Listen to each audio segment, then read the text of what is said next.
ക്ഷേത്ര ചരിത്രങ്ങളിലൂടെ ഇന്നത്തെ എൻ്റെ ക്ഷേത്ര ദർശനം ശിവക്ഷേത്ര ദർശനമായിരുന്നു. പ്രസിദ്ധമായ വേളൂർ വട്ടം ശ്രീ മഹാദേവ ക്ഷേത്രത്തിലാണ് ഇന്ന് ഞാൻ തൊഴാൻ പോയത്. പരശുരാമൻ സ്ഥാപിച്ചു എന്ന് വിശ്വസിക്കപ്പെടുന്ന 108 ശിവക്ഷേത്രങ്ങളിൽ ഒന്നാണിത്. ആലപ്പുഴ ജില്ലയിലെ ചേർത്തലയ്ക്കടുത്തുള്ള വേളൂർ വട്ടത്താണ് വേളൂർ വട്ടം മഹാദേവ ക്ഷേത്രം സ്ഥിതി ചെയ്യുന്നത്. 108 ശിവക്ഷേത്രങ്ങളിൽ 2 ചേർത്തലകളെ പറ്റി പരാമർശിക്കുന്നുണ്ട്. അതിലൊന്നാണ് നാൽപ്പത്തെണ്ണീശ്വരം ക്ഷേത്രം, രണ്ടാമത്തേത് വേളൂർ വട്ടം മഹാദേവ ക്ഷേത്രമാണ്.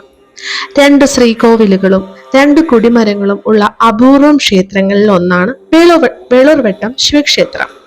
2 ശ്രീകോവിലും ഭഗവാൻ 2 സങ്കല്പത്തിൽ വാഴുന്നു. ഒന്നിൽ തെക്കനപ്പനായി കിരാതമൂർത്തി സങ്കല്പത്തിൽ സ്വയംഭൂലിംഗത്തിലും മറ്റേതിൽ വടക്കനപ്പനായി ശ്രീ മഹാദേവ സങ്കല്പത്തിലും വാഴുന്നു. രണ്ടും കിഴക്ക് ദർശനത്തിലാണ്. ഉപദേവതകളായി ശാസ്താവ്, ഗണപതി, വിഷ്ണു, പുറത്ത് നാഗയക്ഷി, അറുകുല, രക്ഷസ് എന്നിവയുമുണ്ട്.